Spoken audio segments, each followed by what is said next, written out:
Qué alegría estar con ustedes. Quiero contar que este es mi 637 testimonio final.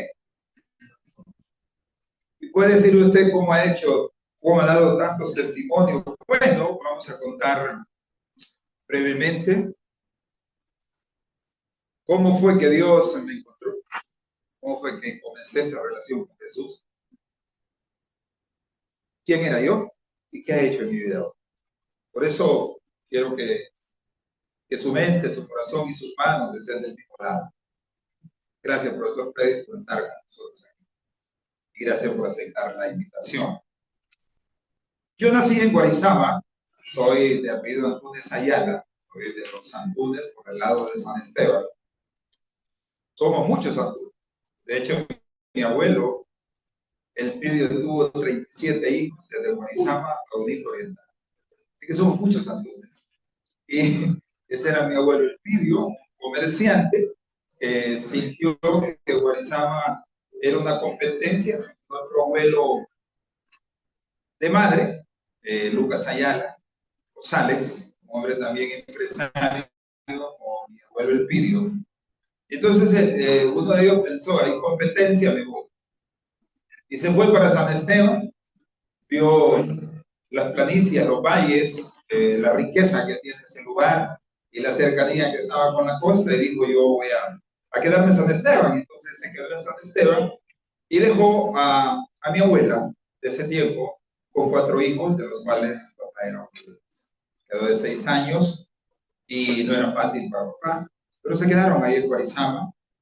Luego, por parte de mamá, el abuelo Lucas Ayala era también un hombre muy potentado, hombre de 5 tiendas en el departamento, 2 haciendas, y era un hombre que abría sus tiendas a las 6 de la mañana todos los días. Y la tienda no podía venderle a una mujer, tenía que venderle solo. El primer cliente era un hombre, así era el abuelo. Puso unas letras en el pueblo, allí en la casa del centro, que dice el buen gusto de Lucas Ayala. Dicen que mi abuelo decía, del tigre queda la piel, de los elefantes los colmillos y del hombre queda su nombre. Y era un hombre que era muy dado a buen consejo, buena palabra, y pues por el lado de mi mamá, él mandó a sus hijos a estudiar. Uno de los varones se hizo médico acá en Tegucigalpa, en farmacia. Luego el otro lo mandó a México a estudiar. Y las 2 mujeres, de las cuales mi tía y mi mamá, se quedaron acá en Tegucigalpa y estudiaron en la normal de señoritas, en lo que ahora es el Igueras. Cuando mamá regresa a Guarizama, papá no había posibilidad de estudiar, había estado acá en el Central, pero solo pudo estar hasta el tercer curso. Regresó a Guarizama y mi madre era la maestra, porque mi abuelo pagaba la maestra, porque antes la municipalidad era quien pagaba la maestra. Mi papá le dijo, mamá, yo voy a casar con usted. Y le dijo, mamá, no hay ninguna relación entre usted y yo. Usted es pobre, yo soy rica. Yo lo vi a usted cuando se iba a comprar confites a la tienda desnudo. Mamá era mayor 7 años que papá. ¿Cómo voy a casar con usted? Bueno, yo no sé, pero yo me voy a casar. Pasaron los años y mi mamá en su sociedad venía aquí a Tegucigalpa en diciembre a hacer sus compras con la sociedad de Juticalpa y todo se veía súper bien, pero luego conoce a alguien que se enamora y mamá sale embarazada. Cuando ella sale embarazada le pregunta al hombre que si se va a casar con ella. Y el hombre comenzó a darle vueltas. Mi mamá no era de muchas vueltas. Mi mamá cuando platicaba con ella murió hace 3 años, 8 meses, 6 días hoy. Cuando ella ya no quería hablar con uno, le decía, hijo, ¿podemos doblar la página, por favor? Y doblábamos la página. Entonces le dijo al hombre, el hombre comenzó a darle vueltas y le dice ella, no me dé vueltas, solo decime sí o no. Entonces le dijo él, no, gracias, pero esa pulga no me venga a mi calle. Así que mi mamá se honró por 7 años y mi papá se fue acercando al niño. Y al acercarse al niño le dijo, casate con él. Lo que no sabía mamá es que mi papá tenía un alcoholismo desde 13 años. Sentí un vacío por la separación de mi abuelo y él bebía. Luego se casi comenzamos a nacer todos. Nosotros solo hay una diferencia entre mi hermano mayor y otro hermano de 7 años, que son 7, casi 8. Pero entre nosotros casi siempre estamos en determinado momento del año de la misma edad, porque solo hay una diferencia de 1 año entre nosotros. Mamá a los 40 días volvía a salir embarazada. Una vez le pregunté a mi papá que por qué embarazaba tanto a mi mamá, dijo porque era muy bonita y la mantenía mediasta, para no se la quitara. Y así todos, y mi papá al verse así se vino a Juticalpa a trabajar de conserje con un abogado y aprendió muchas cosas y puso una oficina de contabilidad en Juticalpa y tramitaciones Antunes, y el hombre comenzó a brillar. Pero equivocó algo mi papá y él lo regaló.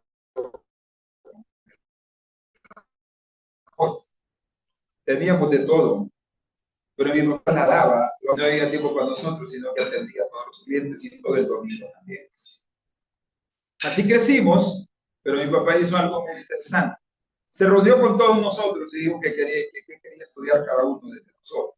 El mayor ya estaba acá, estaba estudiando en el técnico Licobrán y después estaba en ingeniería mecánica. El otro dijo que quería ser médico, el otro dijo que quería ser abogado, las dos muchachas estudiaron en el alma interna.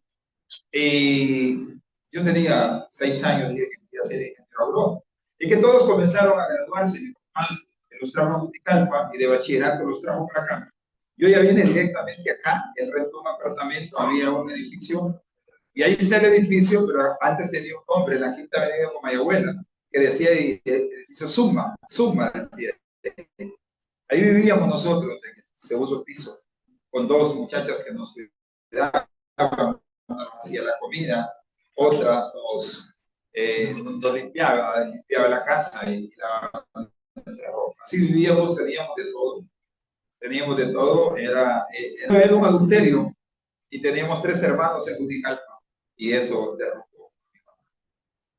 Hace 15 años, 6 días que me casé yo y mi mamá me dio una receta, me dice, una mujer te puede aguantar todo, calamidades, miseria, bochorno.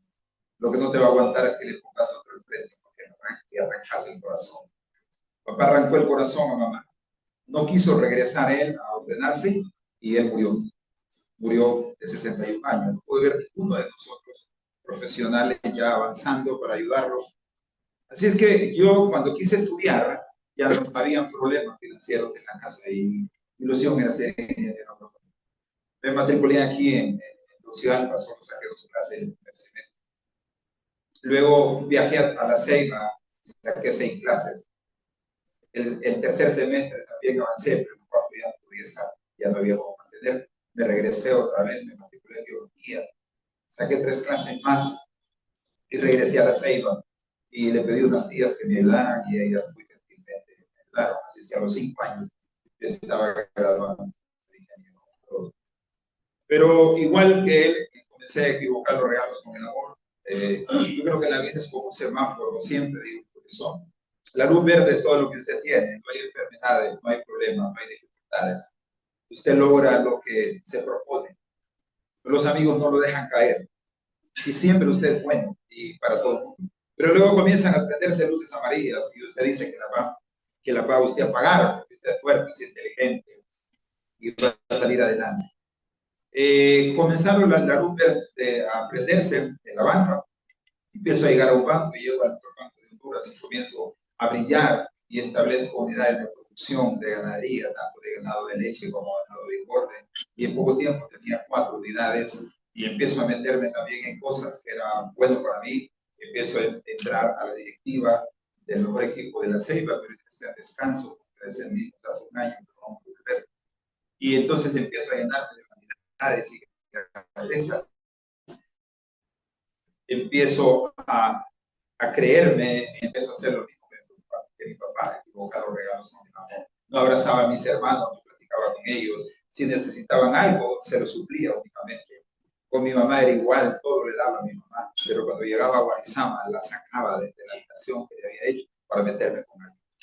Conocí una mujer muy linda, muy cuidada, dada a esperarse, casarse con alguien, y se enamoró de mí, y era mi novia en Jutiapa, Atlántida, en la selva, y yo era solo. Un día me hizo una pregunta y me dijo, es cierto, que tenés otra, y ¿quién te lo dijo? Es que no importa quién me lo haya dicho, te lo estoy preguntando a ti. Se le digo yo, no es cierto, qué lástima, me dice, sos mentiroso, te vi besándote conmigo. Y esto se termina. Y yo feliz porque se terminaba. Yo no, que se perdió un gran hombre, se perdió un hombre próspero, un hombre que ella no sabe lo que pierde hasta que, no sabe lo que tiene hasta que lo pierde. Pero no, ella se vino, le presentaron a Jesús en fraternidad del Hotel París. Ahí conoció de Jesús y se metió de 125 libras que pesaba, llegó a pesar 80 libras. Pero comenzó a meterse con Dios acá en Tegucigalpa y comenzó a escribir en estas papeletas que Dios me diera bendición a mí, que llegara a él. Y pasaron 10 años para eso. Yo sabía que existía, pero lo iba a dar. Así que todo eso yo creía que estaba bien, pero un día tomo una decisión. La vida es de decisiones. Usted está aquí por decisión. Usted está aquí porque hoy quiso ver. El maestro y mi buen amigo está aquí porque tomó una decisión de estar aquí. Yo tomo una decisión de salirme de la institución. Le pregunté a 3 amigos y me dijeron que no me saliese, que era brillante, que sabía mucho de crédito, que yo voy a llegar a ser incluso el presidente de esa institución allá en Ceibá.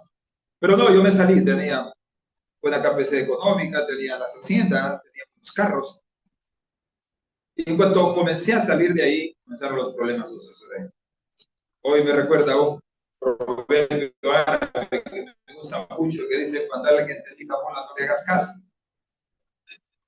Si 2 te dicen mula, anda al espejo para ver si las orejas te están creciendo. Pero si 3 te dicen mula, te ponen la cultura.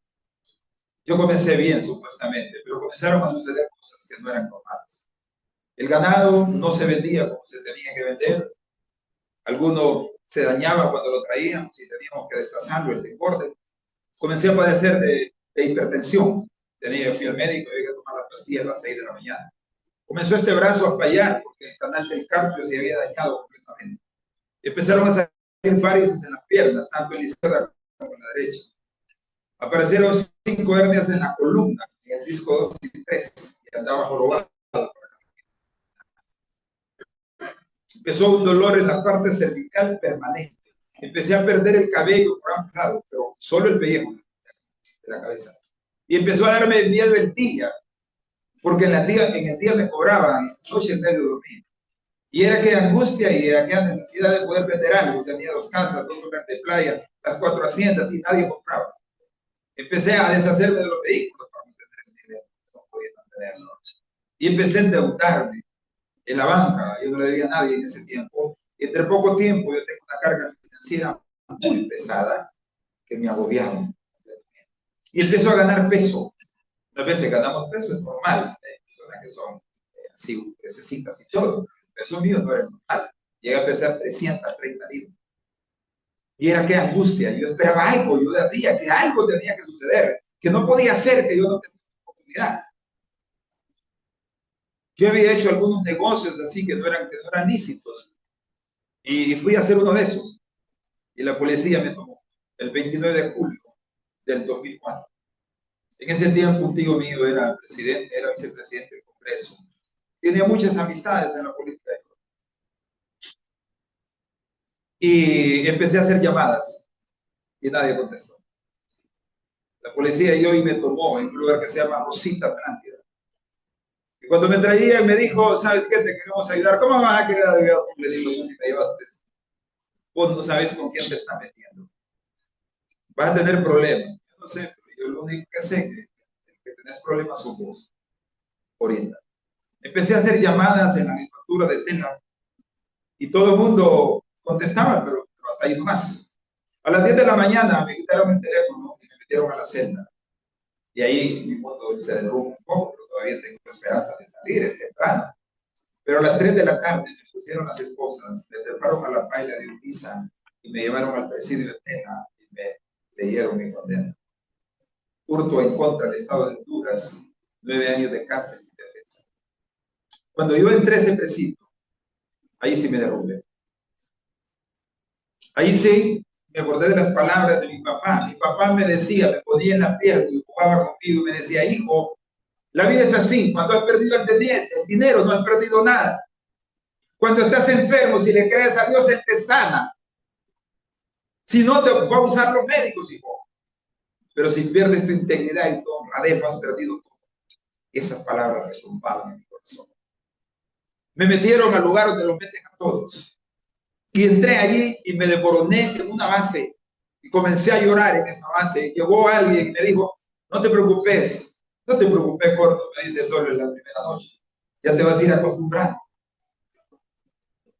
No tenía donde dormir, me regaló un cartón. Y empecé a hacerme un análisis de mi vida y empecé a decir, ¿qué he hecho de mi vida yo? ¿Por qué he llegado a este nivel? Mi mamá no se daba cuenta. El problema fue en Tela, yo vivía en La Ceiba. ¿Qué hago ahora? ¿Cómo salgo? No había bienes, pero no había dinero. Al siguiente día, yo me levanto, bueno, cuando desperté, sin despertar nada toda la noche ahí, y abren el presidio y dice, tenga un boleto porque vayan a comer. Agarré el boleto y se lo di a otro y fui al redondel del presidio de Tela. Me senté de coronado y salió un hombre bien vestido, con 4 hombres que lo cuidaban. Y me dijo, ¿cómo te llamas? Y le digo, Sergio Tulio Antunes Ayala. ¿Cómo es la vida? Le dice, vos sos mi primo. Bueno, ¿por qué soy tu primo? Tu abuelo era Elpidio, sí. Tu papá era Porfirio y mi líder era Ramón. Soy de los 37. De los 37 hijos que tuvo Elpidio, yo soy nieto de él. Aquí estoy, pero yo mando todo aquí. Todo dirijo yo aquí. Todo yo lo dirijo. Me mandó a bañar. Me trajo camisa. Me dio loción. Me puso una silla. Me dio desayuno y me dijo, vos sos el segundo aquí.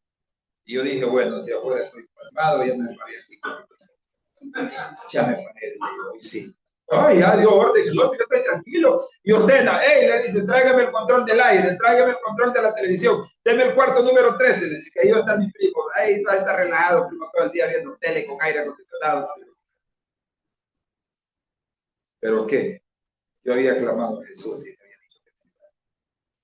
Yo le había dicho a Jesús esa noche, ayúdame, dame. Por eso hace 21 años, 4 meses, 6 días hoy, que Dios hizo eso.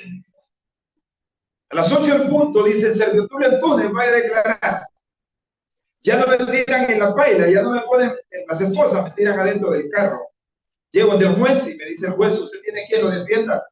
Y le dije yo no tengo quien me defienda. Y yo le dije a Jesús que me ayudara. ¿Cuál Jesús? Me dice. El Hijo de Dios, me dice. Ubíquese que esté en la tierra, me dice. Vaya, busque un abogado. Y fui a buscar un abogado y encontré con todo el respeto de los abogados, encontré un amigo mío que me había dicho que algún día yo tenía un problema y me ayudaba. Y me preguntó que si tenía cierta cantidad de dinero, le digo, no. Entonces vos te robaste lo que andaba agarrando y dio la vuelta. Ya no había quien me defendiera, no había nadie. Llegué donde el juez y me dice, mira, yo no sé qué ha pasado aquí, pero yo quiero decirle que usted queda libre. Tiene medidas sustitutivas. Su juicio va a ser el 5 de enero del 2005. Desde que aquí lo espero ese día. Me dio medidas sustitutivas. Yo no entendía. Cuando yo salí estaba alguien esperándome, que era la pareja que tenía en ese tiempo. Y estaba un niño que yo lo había agarrado de un año. Me decía, pa, me dice, ¿es cierto que te metieron por la luz? Le digo, no, hijo, tuve una mala noche. Ojalá, me dice, porque mi mamá dice que por la luz. Después me vas a explicar eso. Me dolió mucho eso. Regresé a la finca. Me monté en una mula que tenía y empecé a recorrer. Estuve varios días pensando el paso que tenía que dar. Pero no sonreía, no andaba nada. O sea, estaba completamente cambiado. Así es que el 10 de agosto del 2004 yo llegué a la fraternidad. Llegué a la fraternidad derrotado, con tantos problemas encima. La relación con la que mi esposa rota, con mis hermanos rota. Había dañado a muchos amigos, había hecho muchas cosas que no estaban bien. Pero eso es lo lindo de todo. Llegué a la fraternidad y cuando yo entré, me encanta esa parte porque el presidente era de raza negra. Tráigame el nuevo, dice. Y me llevan y me abrazan. Pero usted nunca lo ha abrazado un negro, usted no sabe lo que es. Me abraza y me dice al oído, has venido al mejor lugar, me dice, brother, aquí está tu lugar, Dios te va a levantar, cállale la comida y le traen uva porque es el fresco el negro, dice. Del postre, y aquí atención, comienza el testimonio a hablar. Y me queda viendo el testimonio que me da, aquí donde está Robert, y me dice, ¿sabes qué? Dice Dios que te va a regresar todo, me dice. ¿Qué es esto? Y empecé a escribir en esta papeleta. Empecé a escribir, mire, un hombre me había dicho que si no le pagaba lo que debía, muerto el perro, se acababa la rabia. Y me dio miedo esa vez. Me dio miedo.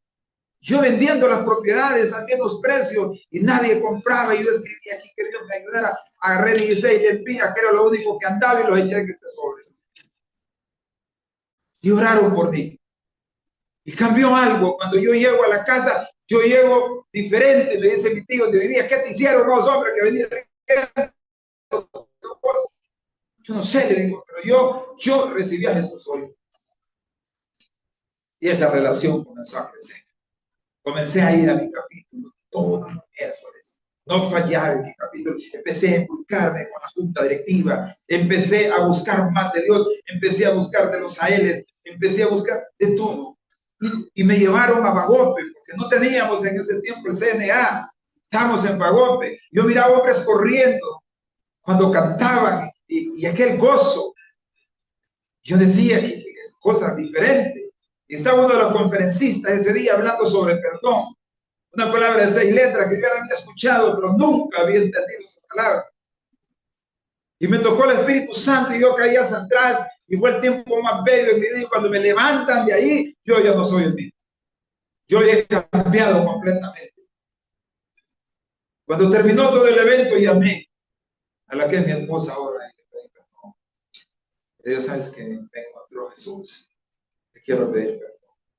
Hace tiempo te perdoné, sí que comenzamos a relacionarnos con mucho respeto con la otra persona, nos separamos y 5 años y medio después nos casamos con él, que es mi esposa. Siempre me encanta cuando yo vengo a dar testimonio porque le digo, ¿cómo va tu negro? Está guapo, y me queda viendo y me dice, sos el esposo más guapo del mundo, pero declaro en el nombre de Jesús que ninguna sopilota te venga. Me gusta esa parte de Nelly, porque ha cambiado todo. Comencé a perdonar a mis hermanos, comencé a aprender aquí en fraternidad que uno aprende cosas que son hermosas. Por ejemplo, siempre hacíamos reuniones para fiestas y cosas, pero nunca una reunión para pedirles perdón. Provoqué una reunión de pedirles perdón con mis hermanos, con mi madre que estaba viva, mi padre ya había muerto, y sanó toda la familia. Y empezó a hacer cosas diferentes Dios. Empezó a darme cosas que yo todavía sigo diciéndole a Dios. ¿Cómo ha sido conmigo? Sigue siendo.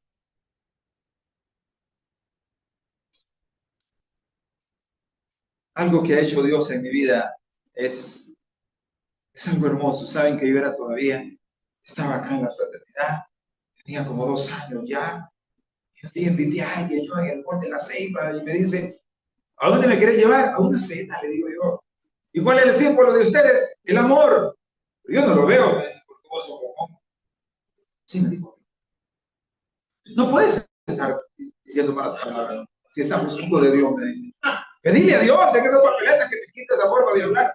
Y escribí, y Dios me arrancó los cacaos de la lengua de 5 años. Comencé a hablar diferente.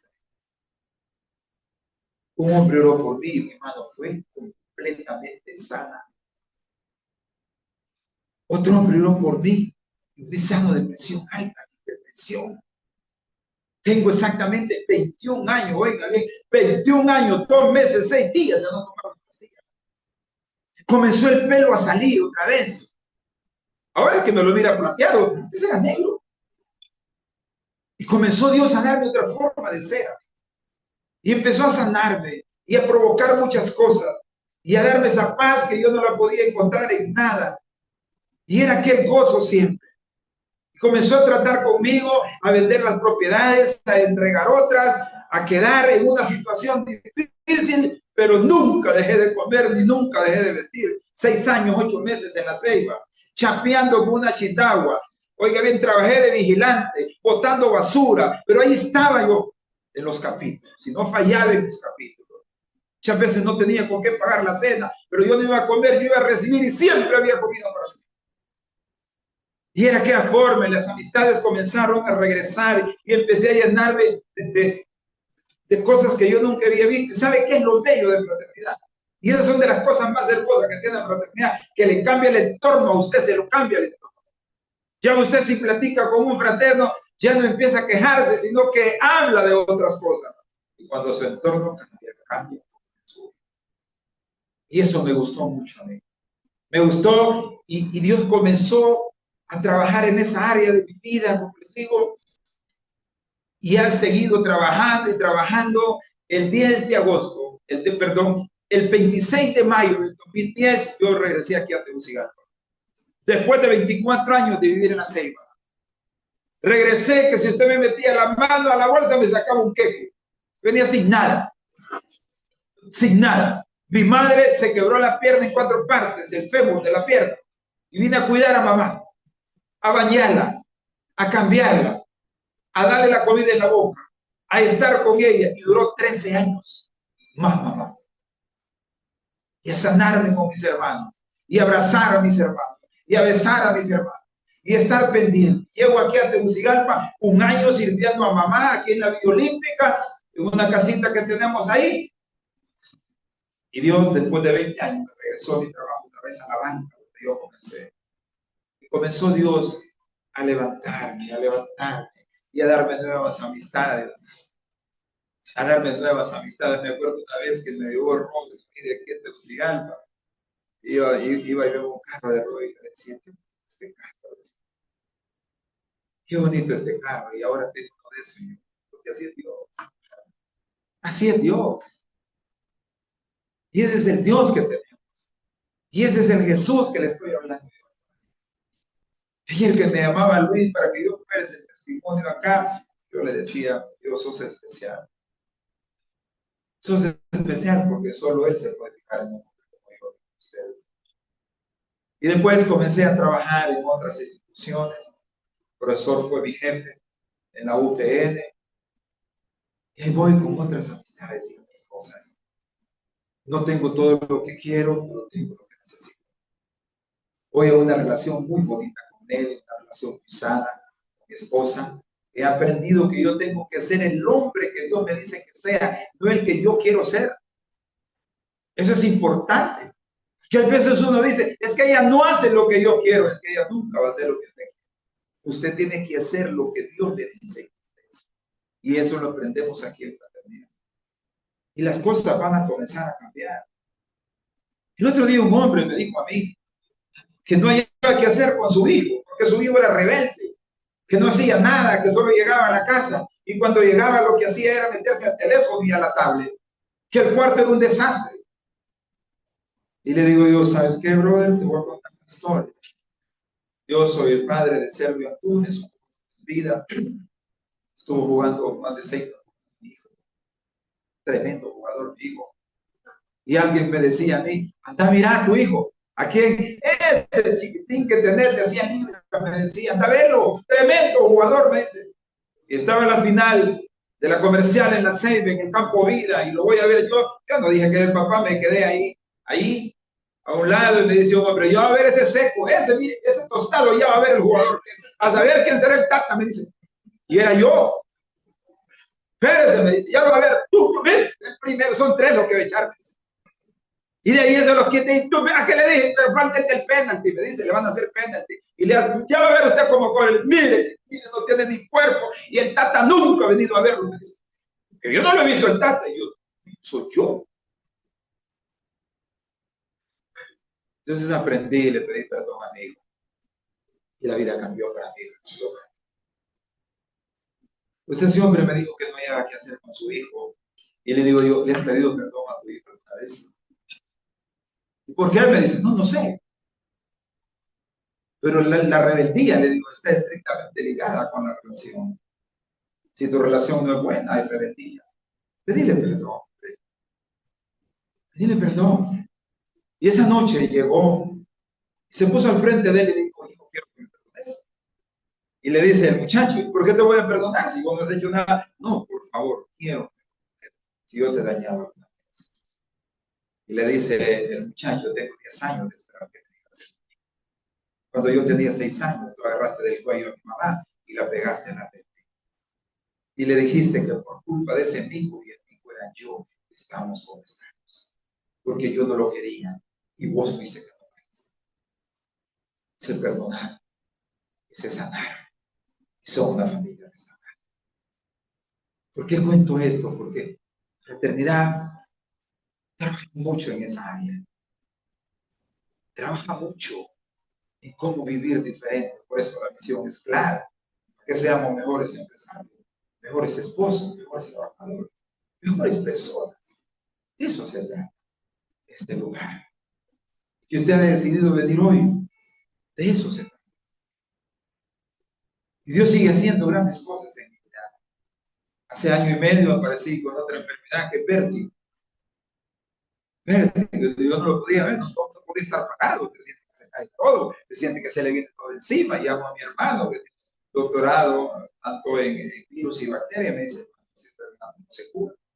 Y yo dije, pero si Dios ya me curó de la primera, que no se cura. Y empecé a escribir en la papeleta, y empecé a creerle a Dios, y empecé a orar y decirle a Dios. Así que cuando iba a tomar la última pastilla de la primera caja, le dije, Señor, la pastilla es cara, porque si cuesta 600 lempiras cada 15 días. No puedo vivir con esto, ya me está sentando. Y desde ese día no he vuelto a tomar la pastilla y no volví a aparecer. Que Dios hace. Dios hace. Cuando usted se acerca a Dios, Dios le va a dar cada día más y más y más. Porque lo que usted alimenta, eso crece. Y por eso estar aquí es llena mi corazón, llena mi corazón. Porque Dios sigue haciendo grandes cosas en mi vida. Pero hay algo que Dios ha hecho que es para mí como que yo voy clasificando algunas cosas, pero hay algo que ha sido lo que mejor para mí, lo más grande que Dios ha hecho en mi vida, y es ayudarme con mi casa. Eso sí es fundamental. Nosotros vivimos en Colonia Cancúnez y usted puede dejar los carros a la orilla, pero corre el riesgo arriba de la peña que abran el carro y roban cualquier cosa del vehículo y lo dañen. Entonces dejamos los carritos de nosotros en un parqueo del fondo.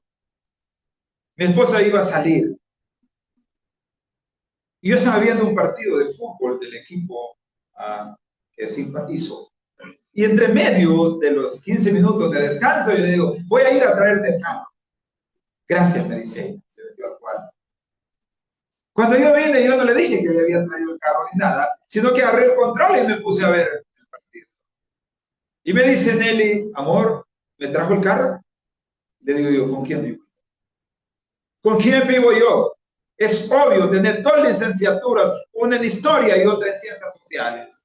Y me preguntas cosas tan ambiguas, pero se imaginen todo. Es ridículo, es obvio que te lo trae. Y me queda viendo a chiquita y me dice, Sergio, Tulio Antunes Ayala, el hombre que Dios dejó para mi vida, pedirle a Dios que me ayudara. Y se fue. Entré al cuarto, me hinqué y le dije a Dios que me ayudara con esa área de mi vida. Yo sentí bien que Dios me dijo que había una área de amargura que se la había entregado. Empecé a entregársela cuando vino, le pedí perdón, sanó esa parte fea y desde ese día comenzó Dios a darme mejores cosas. Porque es un área de nosotros que solo Dios la puede quitar. Es área de hombre que hay veces creemos nosotros, que no daña porque vivimos a veces en una atmósfera de conceptos que no son conceptos que definen una persona, porque las palabras se las lleva el viento, las palabras no se las lleva el viento, o edifican o destruyen. Es como cuando decimos nosotros que el mejor amigo del hombre es el perro, es una blasfemia contra Jesús. El mejor amigo del hombre se llama Jesús. El perros son animales y usted no le da comida, se le va. Jesús nunca se va. Jamás se va a ir. Siempre está ahí esperando sanarlo, levantarlo, restaurarlo, bendecirlo. Esa es la naturaleza de él. Y eso es lo que Jesús hace con nosotros. Por eso sigamos invitando, sigamos presentando a Jesús. El profesor ayer me invitaba a mí a un café, porque yo soy de alta estima para él. Y le digo, maestro querido, no puedo hoy, pero yo quiero que mañana usted vaya a escuchar mi testimonio y almorcemos juntos. Y después nos tomamos el café. Le digo, mañana estoy ahí. Cuando él entró por ahí, mi corazón se llenó. Porque de eso se trata. De presentar a Jesús. No deje de presentarlo, no deje de hacerlo. A mí me encanta esta historia de Noé. Y no estamos hablando de la Biblia, estamos hablando de historia bonita. Noé, Dios lo llama a hacer un arca, y ese tipo no anduvo preguntando lo que no era ebanista, que no tenía clavos, que no había pegamento. Ese tipo hizo el arca. Y después de que hace el arca, viene el juicio de la lluvia. ¿Y quién se salvó? Toda la familia de Noé. ¿Por qué se salvó? Por el testimonio de Noé. Si usted está en fraternidad, si Dios lo tiene aquí, a usted lo trajo. Esa es parte fundamental. En meter a la familia a Jesús. Eso tenemos que hacer y eso me encanta. Por eso, esta tarde, yo quiero que ayude a usted, repita conmigo. Una oración que puede cambiar, y no es que puede, es que cambia la vida de uno. Una oración que hace una cercanía con Jesús, que no lo hace religioso, sino que lo que hace que tenga una relación con Él. Diga conmigo, querido Dios, te doy gracias por haberme. Pensaba no venir, pero luego hablaste y estoy aquí. Te pongo mi vida en tus manos. Te entrego mis problemas, mis enfermedades, mis dificultades, todo aquello que me carga. Hoy te lo entrego. En el nombre de Jesús. Amén. Muchísimas gracias a todos. Muchísimas gracias.